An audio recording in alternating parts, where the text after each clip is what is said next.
Bem-vindos ao Universo da Pele.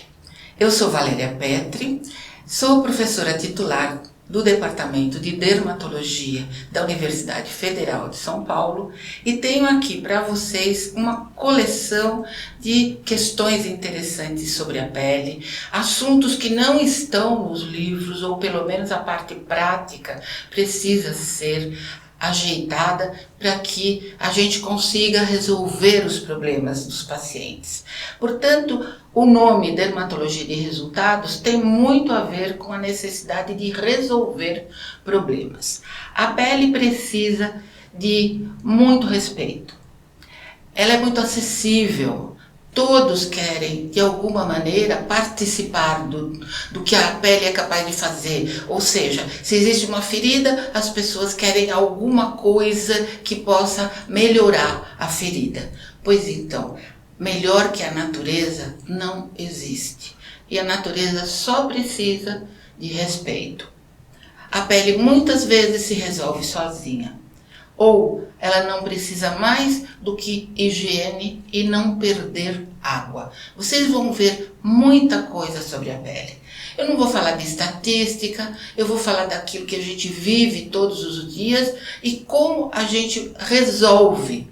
Por isso, dermatologia de resultados. O que interessa é resolver e para resolver nós precisamos entender a dinâmica da pele, entender a fisiologia, saber o que ela quer, que não é difícil, mas nós vivemos tempos tão turbulentos que tudo é criado para substituir aquilo que a natureza é capaz de fazer e nós acabamos não entendendo o que a pele humana precisa para funcionar bem. Vamos falar de tudo.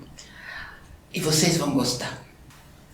Porque você precisa aprender dermatologia clínica, precisa aprender as modificações da pele. Nós vamos ter uma sequência de formas de aprendizado da pele e de formas de respeito para com essa estrutura que é tremendamente elaborada, sábia e se resolve. Mas nós precisamos saber o que ela quer. Para saber o que ela quer, nós precisamos aprender sobre ela. Dermatologia clínica é a ciência do estudo das doenças, a ciência das doenças da pele, das modificações da pele, de por que você fica ruborizado quando está estressado, por que você fica com a pele manchada. Tudo isso vai ser discutido em cada um dos temas, que são temas não só atuais, como do cotidiano. Razões para aprender incluem esses 6 itens. Primeiro, que as doenças de pele são muito frequentes. É impossível você passar um dia sem que encontre alguém que tenha alguma coisa para ser resolvida na pele, né? Em segundo lugar, é difícil o acesso ao especialista. E quando esse especialista é acessível, ele tem pouco tempo para fazer toda a avaliação necessária. Portanto, ele tem que atender muitas pessoas ou ele só vai ter consulta para marcar daqui a vários dias, às vezes meses. Então, isso nós precisamos reduzir. Precisamos acabar com essas dificuldades e isso é caminho para o aprendizado das doenças mais comuns, né? E o aprendizado da terapêutica das doenças mais comuns. Em terceiro lugar, resolutividade. O que é resolutividade? É não precisar ficar marcando tantos retornos. Nós temos várias razões para ter uma resolutividade maior. Primeiro que a comunicação hoje é bem mais fácil. Então, o paciente pode se comunicar conosco por WhatsApp e por mensagem. Tudo isso é bem mais fácil. Mas acontece que a resolutividade também depende do profissional que atende saber o que ele vai fazer para que isso seja solucionado o mais rapidamente possível. Aí você vai dizer, tem pouca coisa que não tem solução, ou muita coisa não tem solução. É isso mesmo, é isso mesmo. Mas eu vou pesquisar antes e os pacientes vão colaborar nessa pesquisa. Então, a resolutividade depende muito da relação de boa vontade entre médico e paciente, disposição para estudarem juntos o problema e fazer um bom negócio em termos de resolução. Baixo custo. Nunca devemos fazer uma prescrição cara. Mas a pessoa pode comprar. Sim, pode comprar. A gente fala sobre isso com o paciente, com a paciente, sobre a questão do custo, né? E analisa. Conforme exista necessidade, vocês providenciem o custo mais baixo da prescrição. Um dia desses, um paciente disse: minha comorbidade é não ter dinheiro. Aí então a gente diz que pode negociar, né? E pode até resolver o problema. Se for uma pessoa com muito pouca possibilidade na vida, a gente pode tratar assim mesmo. Então, resolutividade e baixo custo é mais um dos motivos para se aprender as questões básicas e as questões do cotidiano sobre a pele. Causas de erro são muitas. Erro, em se tratando da pele, é todo dia que acontece e toda hora. Por que o erro? Porque a pessoa que atendeu não conhece o assunto suficientemente. Então, o que faz? Dá alguma coisa para ganhar tempo e depois pede um monte de exame também para ganhar tempo. Então, isso não é possível, não se deve fazer isso. Não conhecer a doença é compreensível. Dar qualquer coisa para ganhar tempo, principalmente corticoide e antibiótico tópico, não se deve fazer. Isso não se deve. Provoca muitos danos e aí tem que correr atrás do prejuízo, que aumenta o custo de tudo. O custo Brasil, custo para todos, entende? Então, causa de erro, danos e custo tem tudo para ser a motivação para que se aprenda sobre as doenças da pele. Também a nossa dermatologia clínica vai permitir que se tenha um conhecimento sumário da fisiologia para fazer o tratamento correto, né? Isso tem sido a essência da terapêutica. Fisiologia é o que nos dá todos os dias a oportunidade de acertar o tratamento, né? Buscar as respostas. Então, sempre nós devemos saber o que faz a pele. E é isso que também vai ser apresentado na nossa sequência de temas.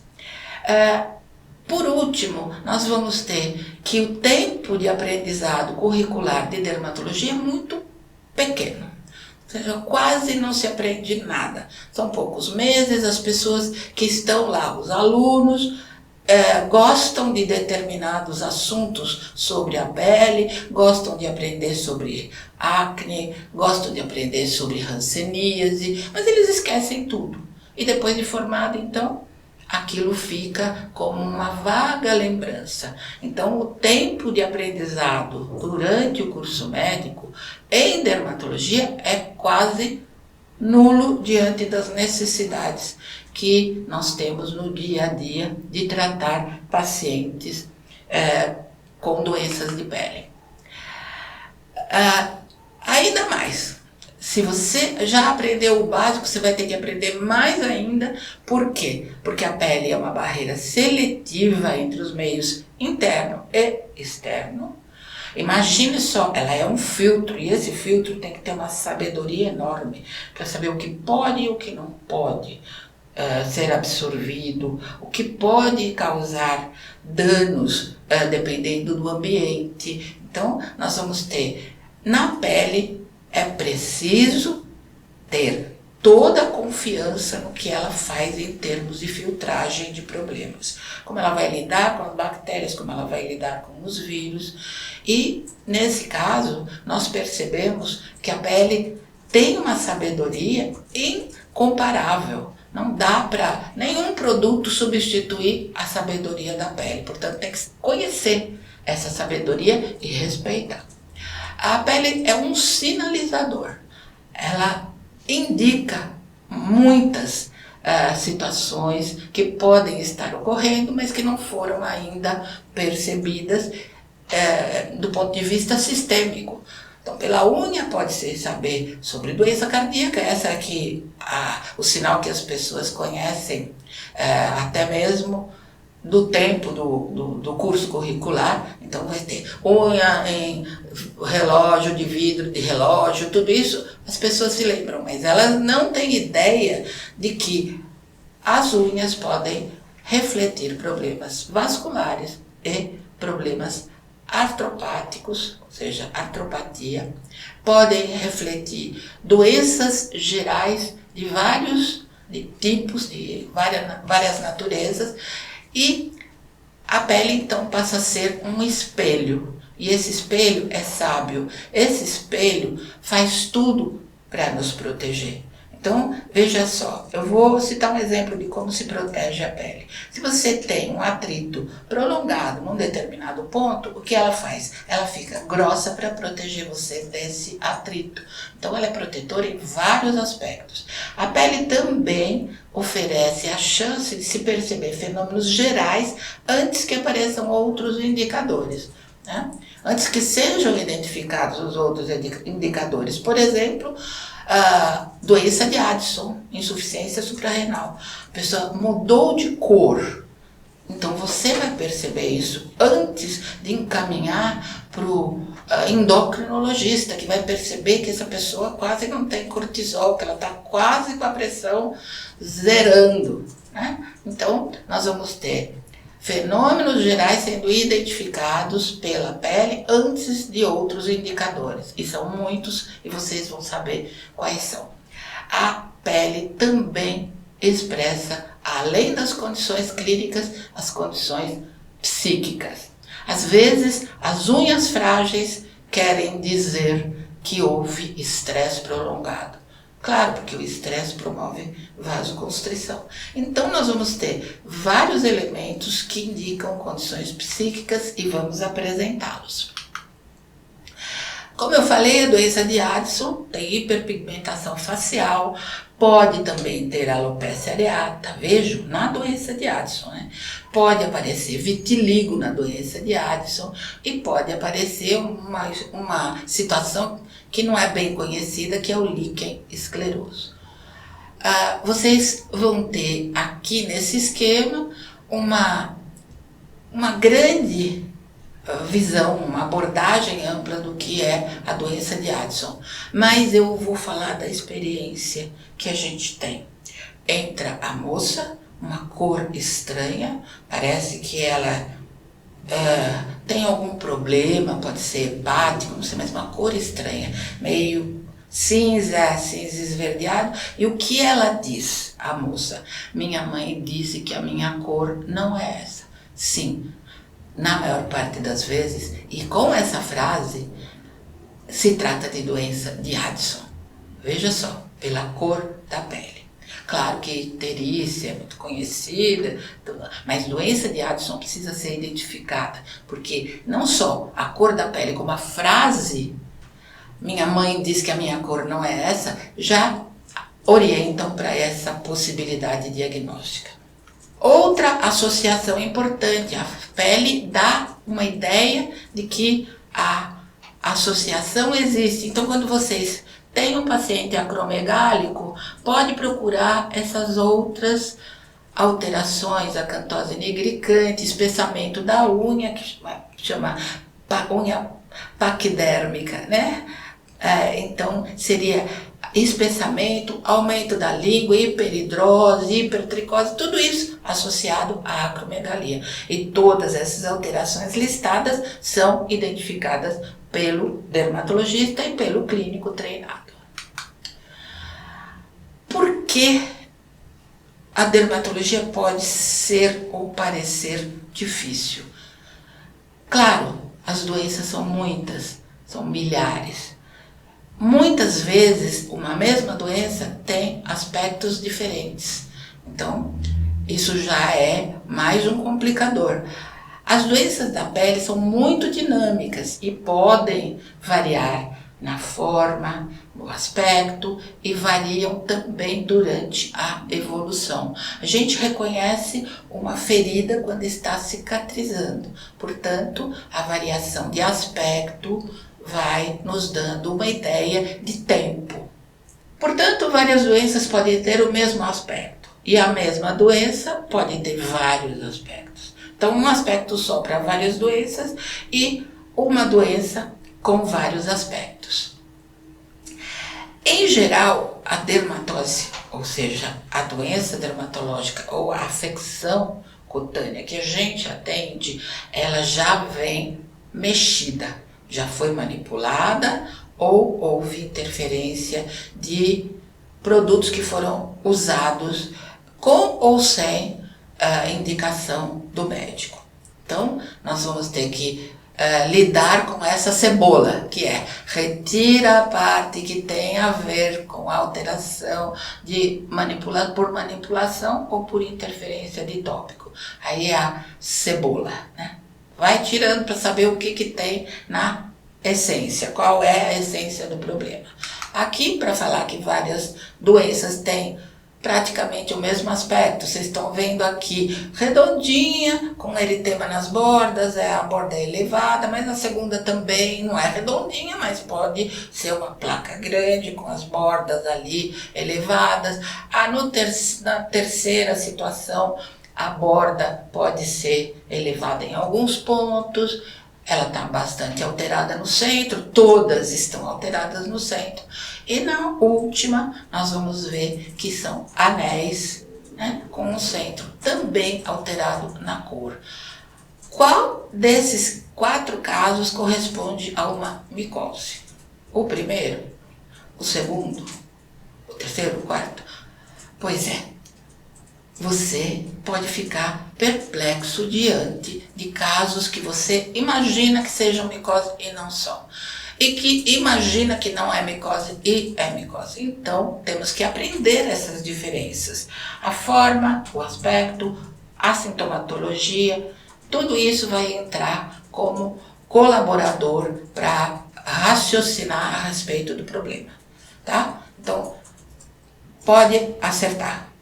O segundo caso é uma dermatofitose, fungo em adulto e com uma intensidade enorme. Isso se deve ao tipo de pele que a pessoa tem. Se é uma pessoa que sua bastante, e aí que a coisa pega. Você tem que saber que calor e umidade chamam a atenção de fungos.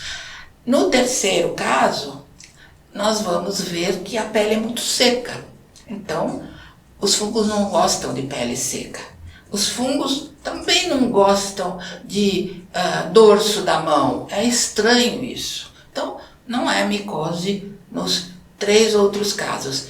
Micose ou dermatofitose é o segundo caso. E é chamada, pelo menos os antigos chamavam, e os antigos foram meus mestres também, chamavam de dermatofitose marginada, porque ela tem um desenho quase geográfico. Então, é de eritema e edema e descamação e distribuição do tipo geográfico, forma geográfica, parece um mapa, né?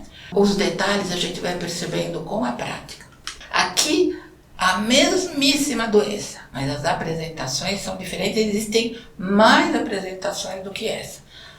O lúpus eritematoso fixo, o lúpus eritematoso sistêmico, o lúpus, doença autoimune, enfim, tem várias apresentações.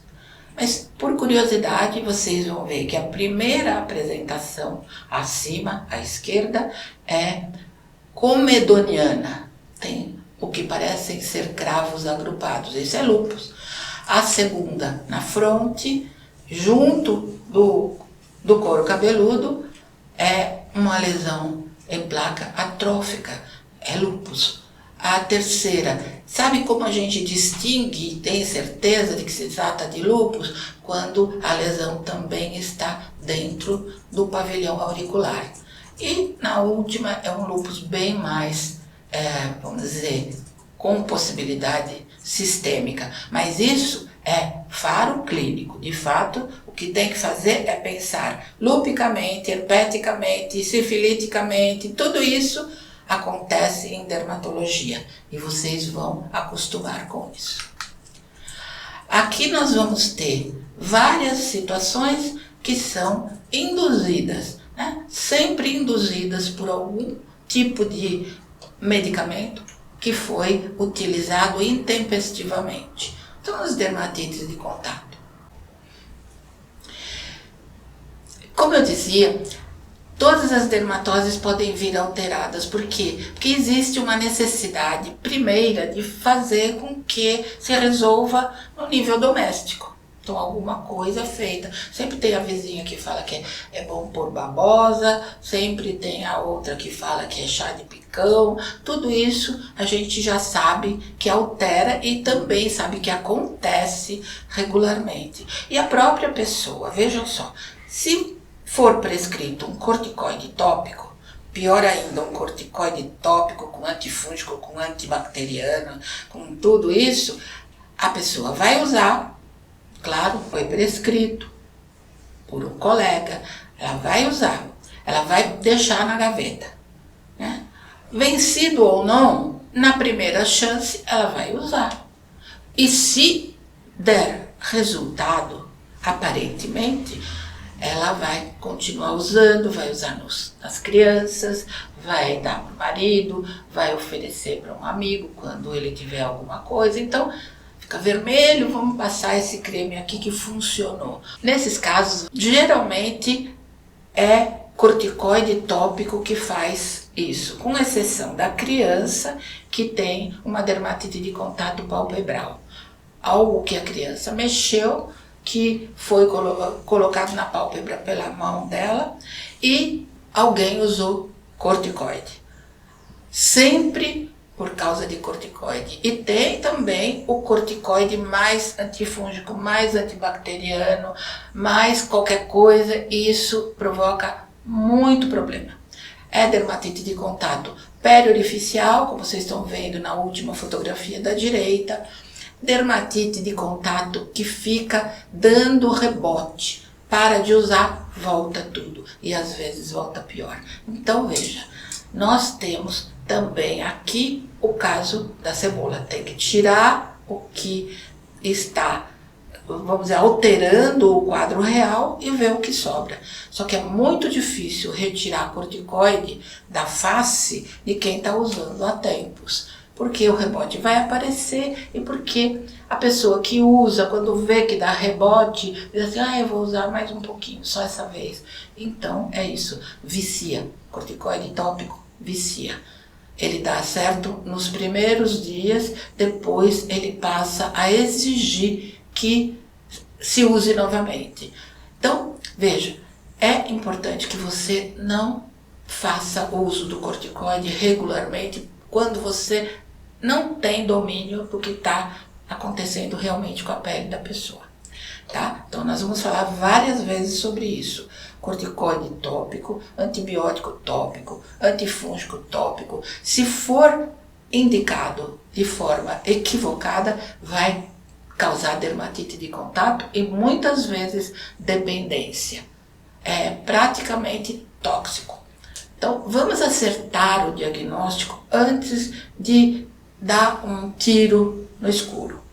Importante para lidar com os casos dermatológicos, a gente saber qual é a queixa principal. E aqui vamos ter um exemplo.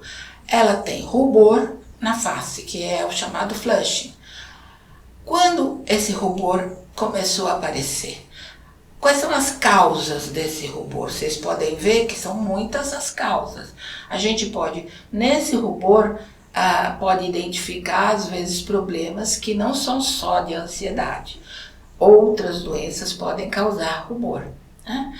Então vocês vão ter uso de opiáceos, rosácea, rubor emocional, raramente, ainda bem, síndrome carcinoide, que seria tumor pulmão, por exemplo, um tumor cerebral, um feocromocitoma, que é uma doença endócrina importante. Então nós vamos ter, para uma simples ou aparentemente simples vermelhidão da face, nós temos possibilidades clínicas e causas importantes. Portanto, temos que saber disso, certo? Então, se você não tem a menor ideia, vai começar a ter agora.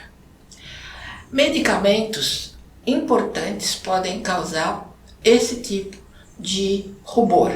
Cetoconazol com álcool, toma álcool e toma cetoconazol, metronidazol e álcool, rifampicina, tacrolimus e álcool. Portanto, o álcool aparece como um dos desencadeantes, né? Então, vários produtos que são indicados para doenças variadas também podem causar esse rubor ou flushing. Vamos então nos ater na rosácea, que é uma das situações mais frequentes para falar do rubor.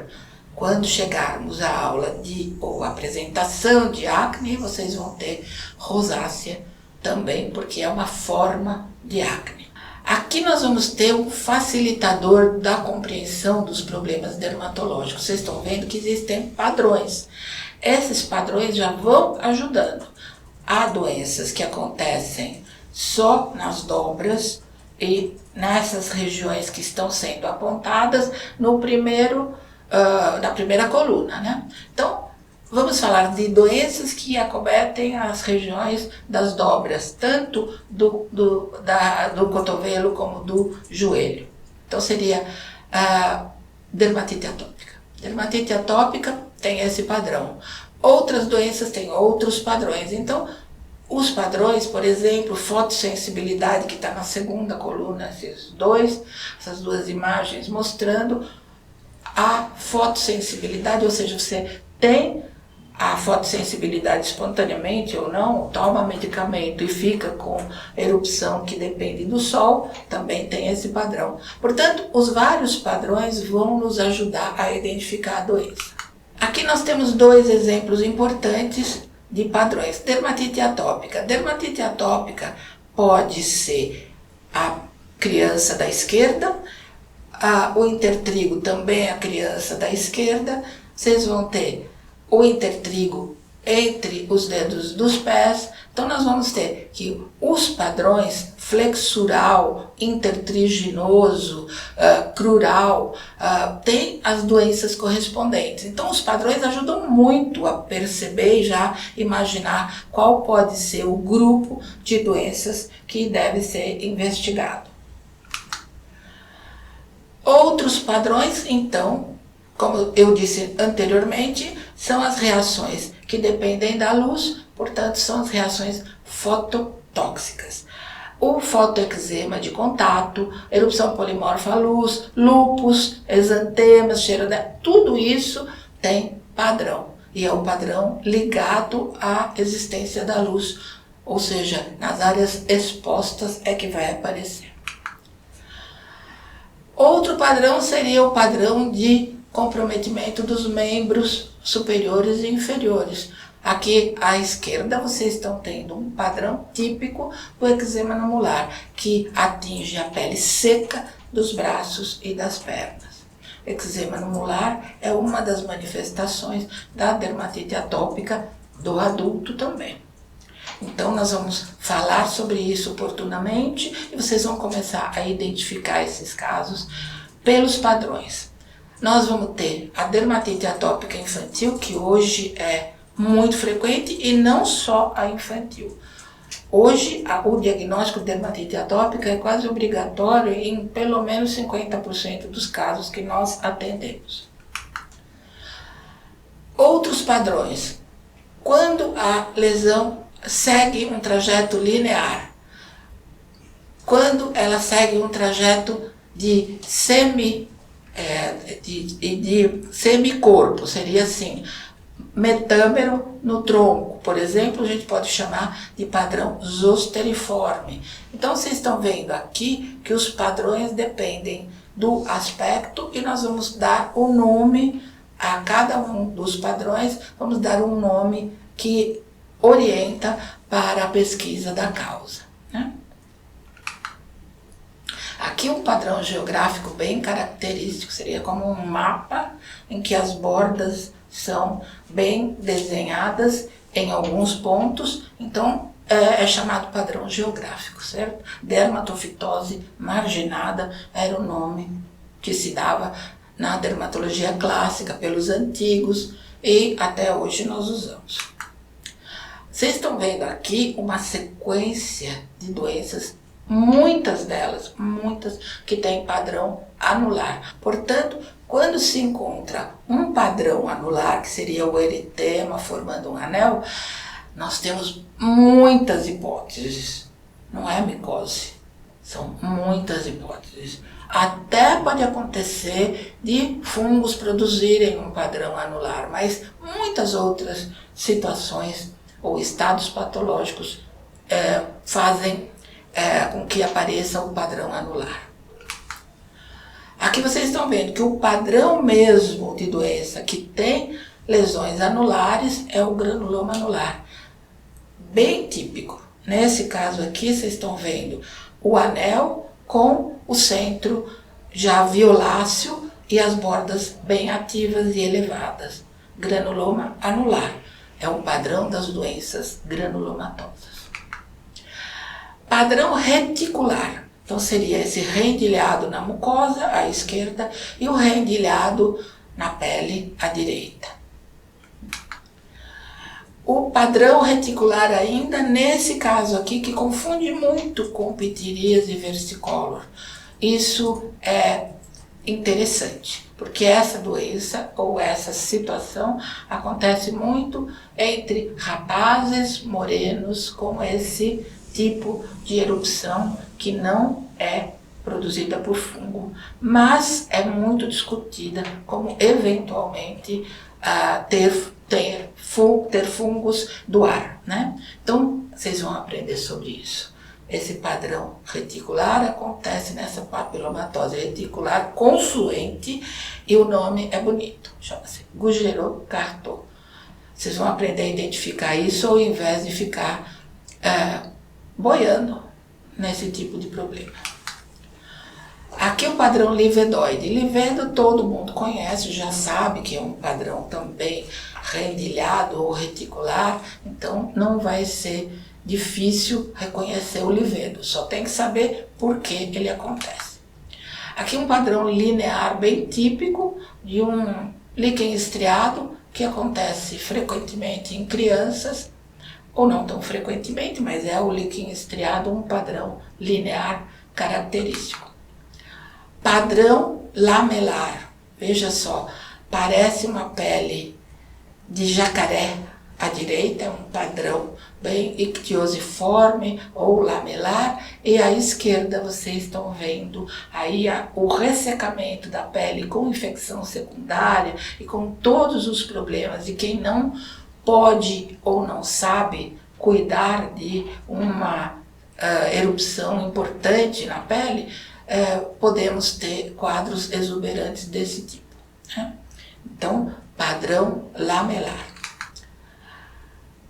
Nós vamos então passar aos temas da prática diária.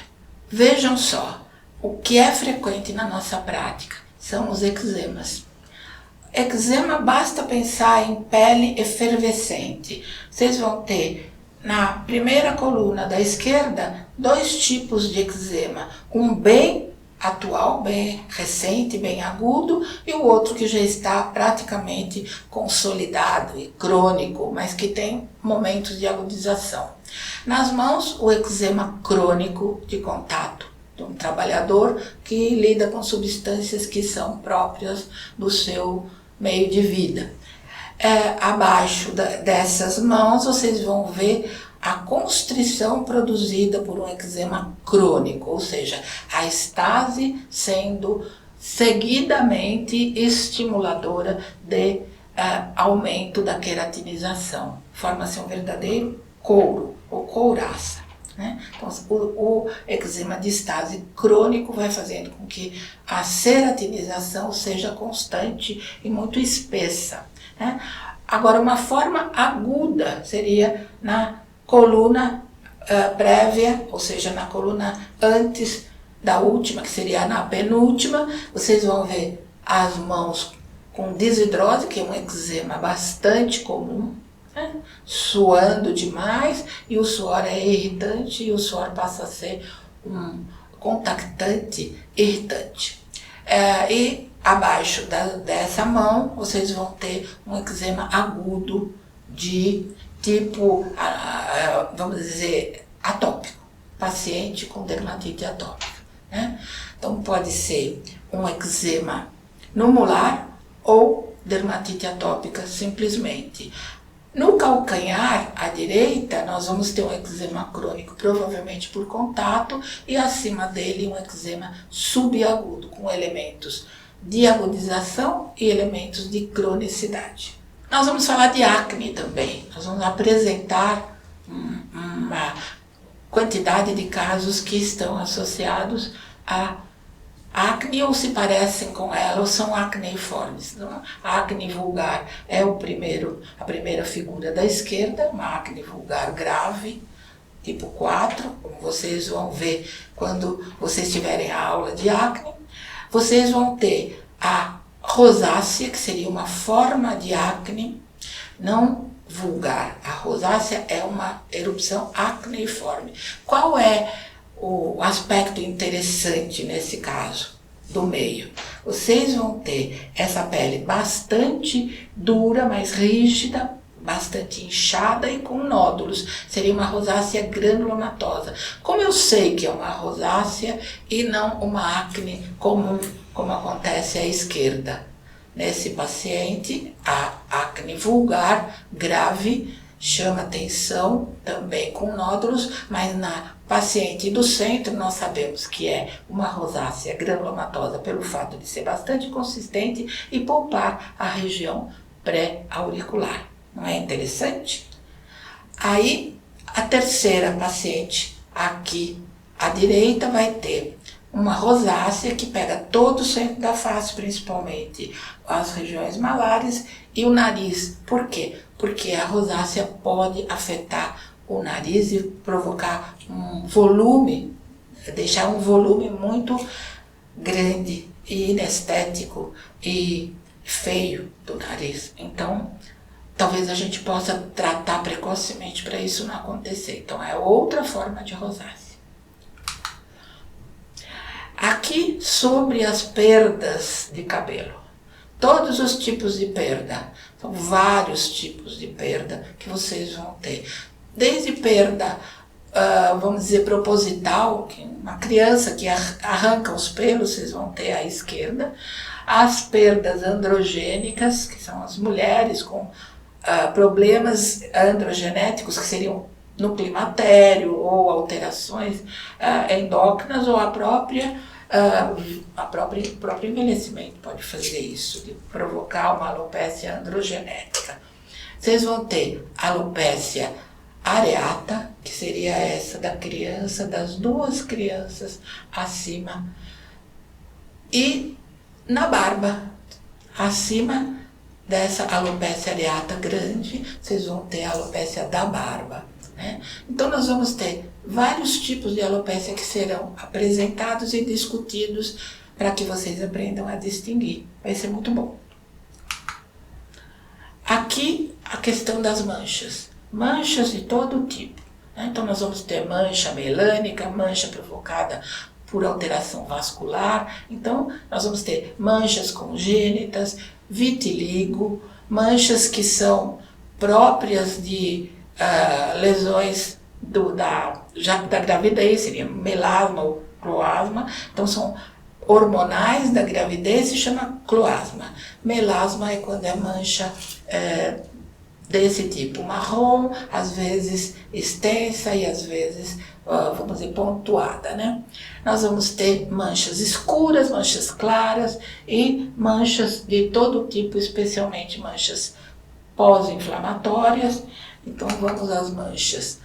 Nós vamos ter também apresentações sobre doenças infecciosas. Aqui nesse caso são as comuns doenças infecciosas do cotidiano, né? Então as verrugas vulgares à esquerda, o herpes zoster acima, no tronco, pegando uma região bem definida, né? Não se esqueçam de que herpes zoster dá de um lado só, viu? Se for dos dois lados, não é.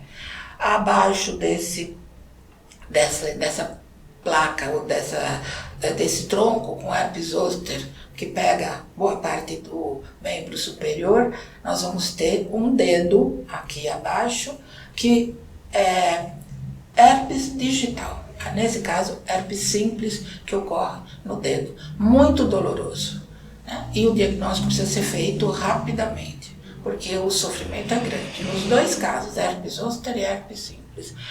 E, por fim, o molusco contagioso, que é o caso da criança à direita.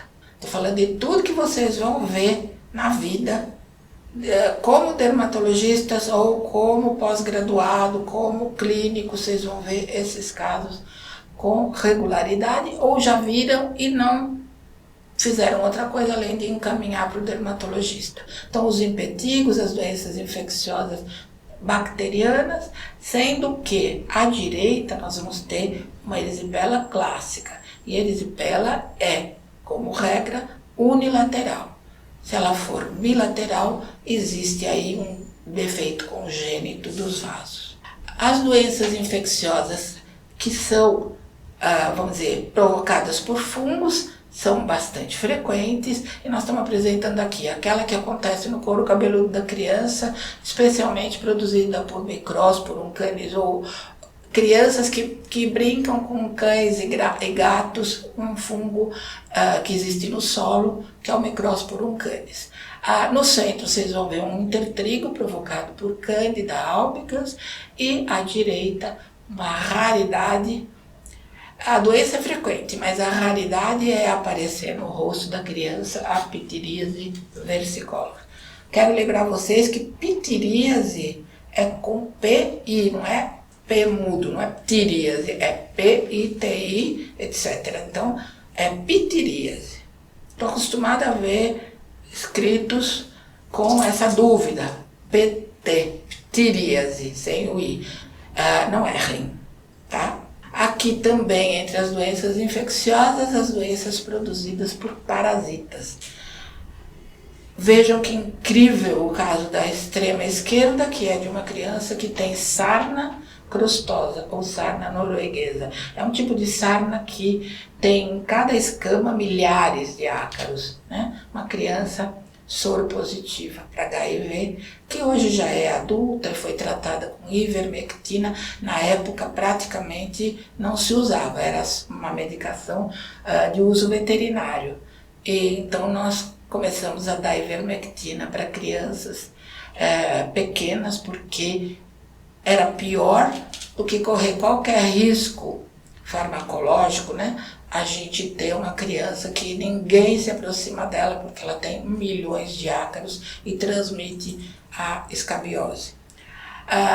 Uma criança acima, que vocês estão vendo, acima desse piolho, ela tem leishmaniose. À direita, as lêndias. Abaixo, o bicho geográfico.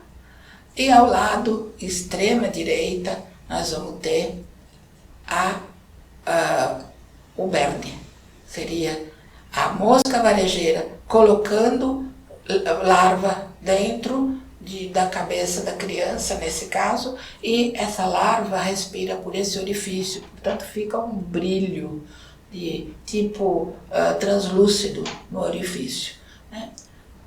Aliás, o berne precisa amadurecer, não adianta querer tirar antes da hora, só machuca. Aqui vocês vão ver dermatoses inflamatórias que são assim um mundo, porque de fato inflamação acontece em muitas situações, mas essas são inflamatórias por excelência.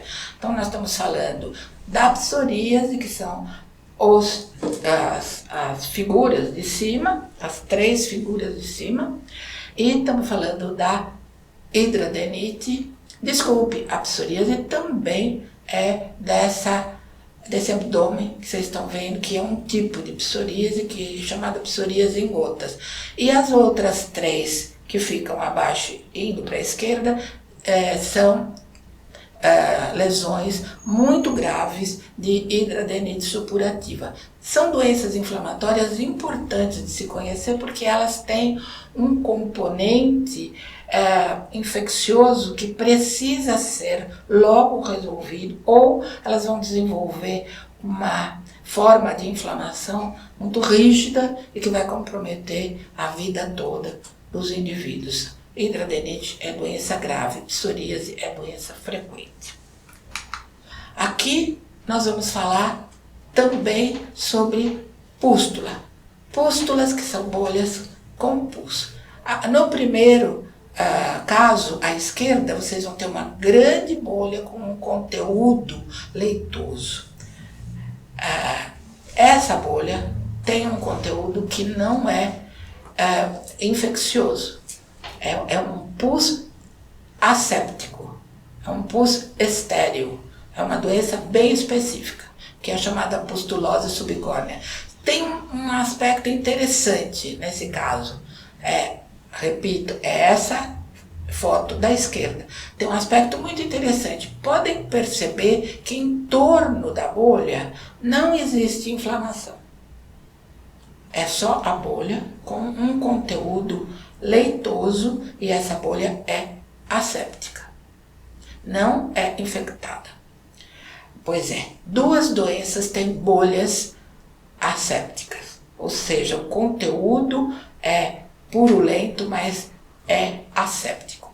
Então, é essa da esquerda, com a bolha grande, e as bolinhas menores, do caso, à direita, que toma a perna inteira. Então, essas 2 doenças, tanto a pustulose subcórnea como a da direita, que é psoríase pustulosa ou pustulose generalizada, não tem conteúdo séptico. As bolhas são estéreis. Lembrem-se disso. Tem uma situação que é dessas unhas, que é uma forma de psoríase, que chama-se acrodermatite. Sai bastante pus das unhas, as unhas são destruídas e ficam com esse aspecto arredondado do hálux. Isso é psoríase, a forma de extremidades, né? Então, psoríase de Alopô, e vocês vão ver que são casos muito graves e muito deformantes que devem ser tratados como se trata a psoríase, claro. E abaixo, nesse pé, nós estamos vendo vários tipos ou tamanhos de bolhas da desidrose que pode estar associada a fungos que se instalam nas plantas e nos interdígitos. Às vezes, os fungos do pé vão dar informação para o resto do organismo para que aumente a umidade e se formem lesões até nas palmas. Veja só, os fungos do pé vão produzir lesões na mão, não que esteja na mão o fungo. Não está, é só o aumento da sudorese ou a facilitação para a existência do fungo. Portanto, se na mão for negativa a pesquisa de fungos e no pé for positiva, nós vamos chamar a lesão da mão de IDE, que é manifestação à distância de um foco em outra localização. Por exemplo, um foco de fungos no pé vai produzir uma IDE, que seria uma reação à distância, na mão. IDE é um conceito, não é só para fungos. Existe bacterídeo e quando se trata de fungo se chama mícide, ou seja, reação à distância e o foco está em outro local. Aqui também nós vamos lembrar dessa questão da IDE já. Mas vocês estão vendo na extrema esquerda Em cima, a criança que tem as linhas no pescoço, linhas profundas e uma pigmentação bem escura no pescoço. É uma marca registrada, marca indelével, marca bem típica de dermatite atópica. Isso é grave porque é no local que a criança sua e esse suor provoca irritação, provoca eczema crônico, que provoca o aparecimento da mancha escura e do inchaço, que faz crer que essas duas linhas profundas são as linhas que ficam marcadas porque o resto está inchado, é mais ou menos assim. E abaixo dessa foto dessa criança com as linhas do pescoço, nós vamos ter uma forma de infecção bacteriana que é o chamado impetigo cercinado, né? Então, é o impetigo produzido por estreptococo, às vezes associado a estafilococo. Vou falar daí de novo. Essas duas fotos, ou esses dois casos acima, que estão no meio, estão acima, são de uma criança que apresentou lesões anulares, que não eram, vamos dizer, de fungo. São lesões anulares. Lembre-se que tem uma lista de possibilidades para lesões anulares. Acontece que tudo foi feito. Uso de antimicótico tópico, tudo foi feito. Quando ela chegou para mim, eu fiquei pensando, e agora? Foi feito tudo, foi pesquisa de fungo, pesquisa de tudo, mas uma coisa não foi feita, algo que deveria ter sido feito, que era pesquisar a existência de estreptococo na garganta. Então a gente pede antistreptolizina O, que foi o que aconteceu. Essa criança, essa menina, que está nas duas fotos de cima, no meio, ela tinha um foco de estreptococo na garganta, que veio com exame acima de 200 de asma e precisou ser tratada com medicação característica. Ela tomou azitromicina e sumiram as lesões. Portanto, o que ela tinha no rosto? Uma ide, uma bacterídea, a manifestação à distância de um foco que estava nas amígdalas. Deu para entender o que é ide? Pois é, as duas crianças, as duas fotos abaixo desta, né, desse caso, dessa menina que tinha lesão anular, vocês estão vendo aí uma lesão redonda, toda ela eritematosa e edematosa. Também era um caso de infecção de garganta. Tratada a estreptococcea, desapareceu a lesão. Nós vamos ter a criança acima à direita, já com manifestações de atopia, que pode ou não se tratar de foco infeccioso, e a criança precisa ser avaliada também sobre esse aspecto, porque os atópicos têm muita infecção na garganta. Por fim, abaixo desse caso, vocês estão vendo uma criança com um hemangioma nodular. Aí vocês podem perguntar, e aí, vai operar tão criança, tão pequena? Não, esperar. Tem que esperar porque muitas vezes esse hemangioma desaparece. Também vamos falar dos idosos. Vocês estão vendo aqui que os idosos têm pele caracteristicamente ressecada. Tem doenças bolhosas, como vocês veem aí nesse caso da bolha.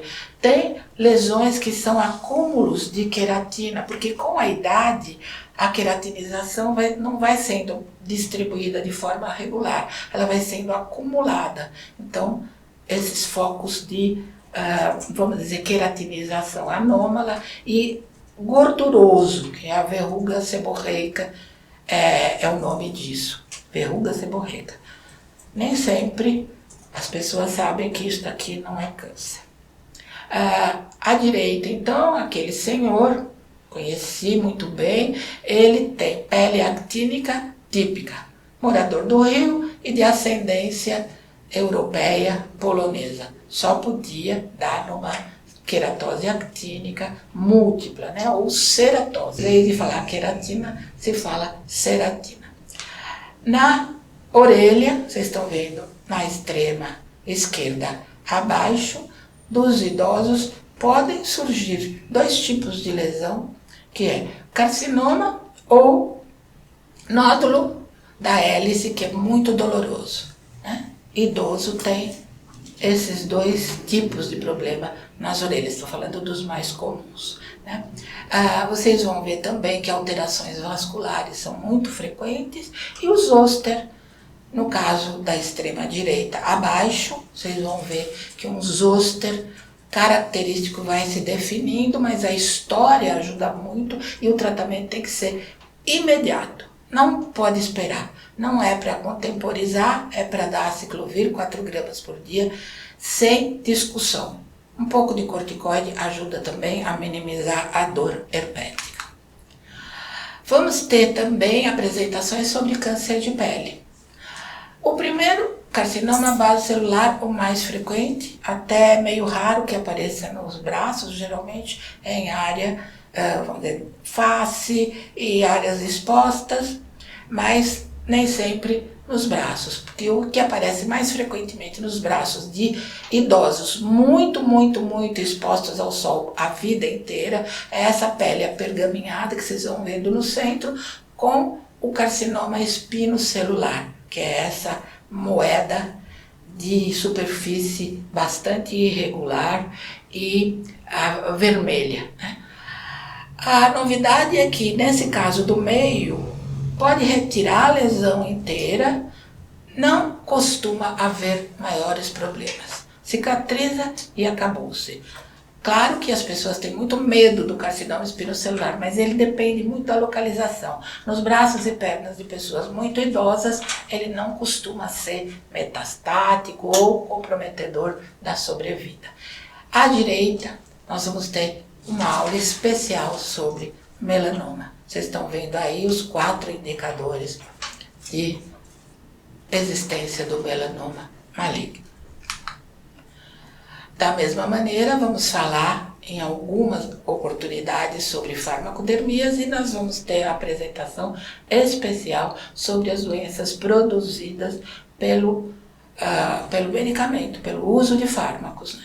Então são manchas, são erupções do tipo eritema multiforme, que vocês veem aí à direita, abaixo do caso da moça que tem em torno do lábio uma mancha bem definida, que demora muito para sair, causada por dipirona, né? Então, o idoso acima à esquerda, vocês vão ver que tem uma melanodermia tóxica. Algum medicamento fez depósito de pigmento, que precisa saber qual é esse medicamento. Tem que decifrar, tem que fazer uma pergunta atrás da outra. Sempre as pessoas dizem que não tomaram nada, ou que elas já tomam há muito tempo. Farmacodermia dá muito trabalho decifrar. Retirar dos idosos, então, é mais complicado. O idoso toma muito remédio. Então, 50% das doenças dos idosos são aquelas produzidas por medicamentos. E no centro, acima, vocês estão vendo um caso típico de uso de medicamento produzindo isso que se chama eritema pigmentar fixo. Forçando um pouquinho, vocês vão ver que o centro é escuro e o halo avermelhado. Se esse halo fica mais evidente, é porque o medicamento foi tomado recentemente. Por fim, as psicodermatoses. Como a gente identifica uma psicodermatose? Esse caso à esquerda é muito ilustrativo. A gente sabe que é uma pessoa que está se produzindo lesões, tirando a superfície, arrancando a superfície da pele com as unhas, só nos locais em que ela consegue alcançar, né? A criança acima, no meio, está com uma perda de cabelos muito típica do arrancamento, que chama-se tricotilomania, né? À direita, acima, vocês estão vendo aí a moça que não se conforma de ter pequenas lesões de acne ou lesões que são importantíssimas para ela e ela manipula e fica com as marcas. Então, de certa forma, existe uma compulsão para retirar o tempo todo as lesões. Surpreendentemente, essa do centro abaixo é produzida pela mão da moça. Ela cutuca vendo televisão, ela mexe muito, ela acha que tem alguma coisa, ela fica dependente ou com compulsão para retirar pedaços da pele e aí se formam as queloides. Vocês até vão ver a diferença entre queloide e cicatriz hipertrófica. E por último, à direita abaixo, nós temos aqui um autolesionista também. Ele se retira pedaços da mão para, sei lá, aliviar a tensão. Então nós temos as psicodermatoses como um tema que vai ser apresentado em profundidade em algum momento. As doenças produzidas pela luz, o excesso de luz, que são as fotodermatoses, elas podem ser agudas, subagudas, mas vou chamar a atenção para essa da direita abaixo, que é produzida por limão, Tahiti. Formam-se bolhas até, mas fica essa mancha, poucos dias está resolvido, não precisa nem usar nada. Agora, quando é queimadura mesmo, por suco de limão Tahiti, as queimaduras podem acontecer e nós vamos falar sobre isso oportunamente. À direita, acima, também queimadura produzida por limão e sol, ou seja, a caipirinha da praia faz isso aí. Vocês estão vendo que as outras três são situações que podem ser agudas ou crônicas. Uma situação crônica de alteração produzida pelo sol é essa que vocês estão vendo no pescoço dessa mulher no meio, que é chamada poiquiloderma de Silvati. É muito comum, polpa essa região abaixo do mento.